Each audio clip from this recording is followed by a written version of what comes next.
इस लेक्चर में हम ऑर्गेनिक कंपाउंड्स के सोर्सेज को डिस्कस करने जा रहे हैं। जैसे कि प्रीवियसली हम पढ़ चुके हैं कि ऑर्गेनिक कंपाउंड का एक सोर्स हमारी खुद की बॉडी भी है। जितने भी लिविंग ऑर्गेनिजम्स हैं, इन सब की बॉडी भी ऑर्गेनिक कंपाउंड से ही मिलकर बनती है। और इसके साथ जो हमने डिस्कस किया था कि प्लांट्स, हमारी फूड आइटम्स जो हैं वो भी सारे ऑर्गेनिक कंपाउंड्स के सोर्सेज। इसके साथ अब हम डिस्कस कर लेते हैं कि फॉसिल फ्यूल्स जो हैं वो भी ऑर्गेनिक कंपाउंड्स के मेन सोर्सेज में कंसिडर किए जाते हैं। फॉसिल फ्यूल्स में जैसे कि हमारे पास कोल आ जाता है, नेचुरल गैस आ जाती है, पेट्रोलियम आ जाता है, ठीक है। और ये सब चीज़ें जो हैं ये ऑर्गेनिक कंपाउंड्स के सोर्सेज हैं। तो सबसे पहले हम डिस्कस करते हैं कोल को, जैसे हम उर्दू ज़बान में कोयला कहते हैं।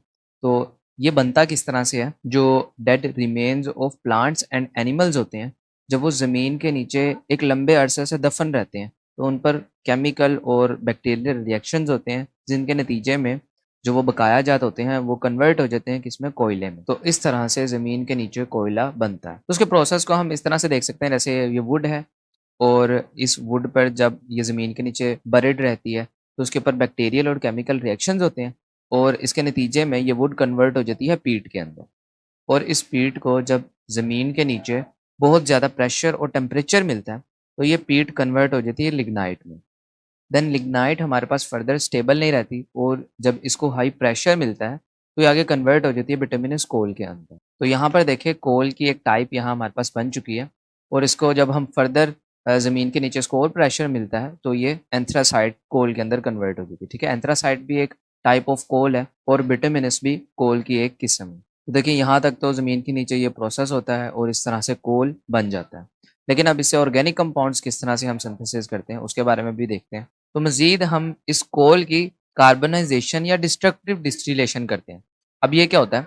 जब हम कोल को हाई टेम्परेचर प्रोवाइड करते हैं, जैसे कि 500 टू 1000 डिग्री सेल्सियस इस कोल को प्रोवाइड करते हैं, तो ये कोल अपनी 3 फ्रैक्शंस में कन्वर्ट हो जाता है। जैसे कि इसमें कोल गैस में कन्वर्ट होता है, कोल तार में कन्वर्ट हो जाता है और कोक में कन्वर्ट हो जाता है। और कोल गैस में, कोल तार में और कोक में ऑर्गेनिक कंपाउंड्स पाए जाते हैं। जैसे कि अगर हम कोल तार की बात करें तो कोल तार मिक्सचर होता है बहुत से एरोमेटिक ऑर्गेनिक कंपाउंड्स का। एरोमेटिक ऑर्गेनिक कंपाउंड्स कौन से होते हैं? जिनके अंदर जो रिंग्स की फॉर्म में होते हैं, जिनमें बेंजीन रिंग एग्जिस्ट करता है, तो उसको हम कहते हैं कोल तार। जिसके अंदर बेंजीन रिंग एग्जिस्ट करता है तो उन ऑर्गेनिक कंपाउंड्स को हम एरोमेटिक ऑर्गेनिक कंपाउंड्स कहते हैं। तो जब हम इस कोल तार को आगे इसकी फ्रैक्शनल डिस्टिलेशन करते हैं तो इसके अंदर जो भी मिक्सचर फॉर्म में एरोमेटिक हाइड्रोकार्बन्स होते हैं वो सब अलग अलग होना स्टार्ट हो जाते हैं, ठीक है। तो वो अपने अपने फ्रैक्शंस में सेपरेट हो जाते हैं और large number of organic compounds हमें यहाँ से मिलते हैं कोल तार से।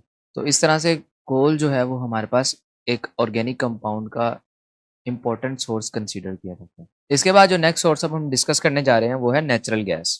अब नेचुरल गैस ये गैस की फॉर्म में क्यों एग्जिस्ट करता है? क्योंकि ये मिक्सचर होता है उन हाइड्रोकार्बन्स का जिनका बॉइलिंग पॉइंट बहुत लो होता है, तो इस वजह से ये गैस की फॉर्म में एग्जिस्ट करता है, तो इसे हम नेचुरल गैस कहते हैं। अगर हम इसकी कंपोजिशन पे बात करें तो नेचुरल गैस की जो मेजर पोर्शन होता है नेचुरल गैस का वो मिथेन पर कंसिस्ट करता है। अबाउट 70 टू 90% इसका पोर्शन मिथेन पर कंसिस्ट करते हैं। और ये नेचुरल गैस जैसे हम डेली लाइफ में अपने घरों में यूज़ करते हैं या इंडस्ट्रीज़ में यूज़ करते हैं फ्यूल के तौर पर, तो इस तरह से भी हमें नेचुरल गैस से ऑर्गेनिक कंपाउंड्स मिलते हैं। नेक्स्ट अब हम पेट्रोलियम को डिस्कस करते हैं। पेट्रोलियम हमारे पास मिनरल ऑयल जो होता है इसको हम पेट्रोलियम कहते हैं। और ये बनता किस तरह से है? किसी भी ऑर्गेनिक मैटर की केमिकल या बायोकेमिकल डीकम्पोजिशन होती है जो बिटवीन द रॉक्स प्रेजेंट होता है, तो उससे हमारे पास क्रूड ऑयल बनता है। अब इसको हम क्रूड ऑयल क्यों कहते हैं? क्योंकि उस स्टेज में ये अपनी रिफाइंड फॉर्म में नहीं होता, हमें इसको आगे फर्दर रिफाइन करना पड़ता है, जिससे क्या होता है इसकी डिफरेंट फ्रैक्शंस जो होती हैं वो सेपरेट आउट होना स्टार्ट हो जाती हैं। यानी कि जब क्रूड ऑयल की हम फ्रैक्शनल डिस्टिलेशन करते हैं तो इससे इसकी फ्रैक्शंस जो हैं वो सेपरेट आउट होना स्टार्ट हो जाती हैं। और ये सारा प्रोसेस किसकी बेस पर होता है? जो इसके अंदर प्रेजेंट होते हैं ऑर्गेनिक कंपाउंड्स उनके बॉइलिंग पॉइंट पर। जैसे जैसे जिस ऑर्गेनिक कंपाउंड का बॉइलिंग पॉइंट रीच करता है तो वो उस तरह से उसकी फ्रैक्शन जो है वो साइड